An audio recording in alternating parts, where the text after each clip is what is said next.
Full House, class 90, roll number 54. Please take a look.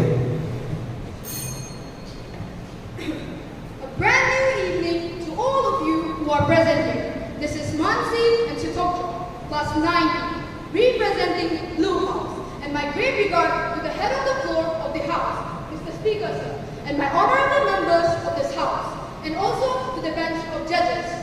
Mr. Speaker, sir, the motion of today's house, detention should be abolished. It's quite ambiguous rather than misleading. There is no clarity in it. That's why I am compelled to be very vocal against the motion. It does not clearly specify the area, whether it is in the context of education, or what field it is referred to, or what punishments or penalties it mentions. Whether it is the punishment against the misconduct of students for violating the school rules and regulations, or it does mean the disciplinary action of holding back the students for their poor academic performances. This lack of clarity of the motion is one of the reasons why I stand boldly for the opposer side. If the House has met the leader of my preference, I hope it may be also the intention of the House for the introduction of this motion.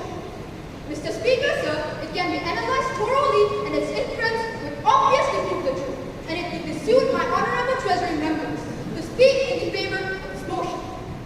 Mr. Speaker, sir, it can be analyzed, it can be split into two motions, two types, such as the post part, that is detention, and the effect part, which is to be abolished or scrapped. If these constituent parts are not fitted well with each other, we can conclude that there is no other better option than to withdraw the motion from the House. Mr. Speaker, sir, the term detention is derived from Latin origin. Detention, meaning hold back. As it is defined in Cambridge Dictionary, it is a form of punishment in which students must remain in the school for a short time after classes have ended for the day.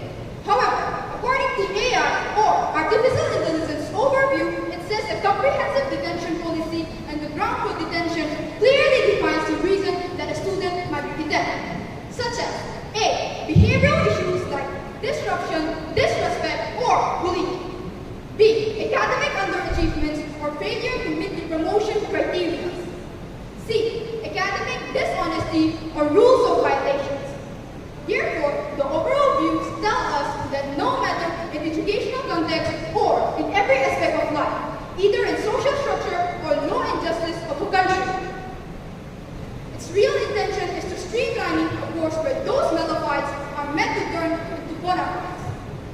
Mr. Speaker, sir, the core issue in this floor of the House lies in the number B point. As school education, its true goal can be achieved by these penalties.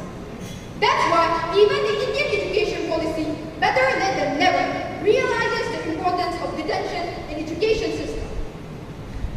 A decade ago, it followed the doctrine of no detention policy, and RTE Act 2009 was introduced as a part of the words to rethink how the children's progress are measured in school. But later in December 2024, the Indian Ministry of Education amended the RTE rule via GSR 777 subsection E, aligning with NEP 2020, and permitted to detain after the annual school examination. Mr. Speaker, sir, let me discuss you again the effect part of the motion in point-wise. Firstly, the abolition of detention will lead but to decline in educational standard as lack of failure risk with less effort, leading to weak or foundational learning. Secondly, it will reduce motivation as students and teachers will lack the incentive to push harder. Parents could also lose interest in academic monitoring. Thirdly, it will give headache to the teachers as students are promoted to higher classes regardless of their failure. In conclusion, it will also lead to inadequate remedial system as lack of failure risk means less effort, leading to weak or foundational learning. Mr. Speaker,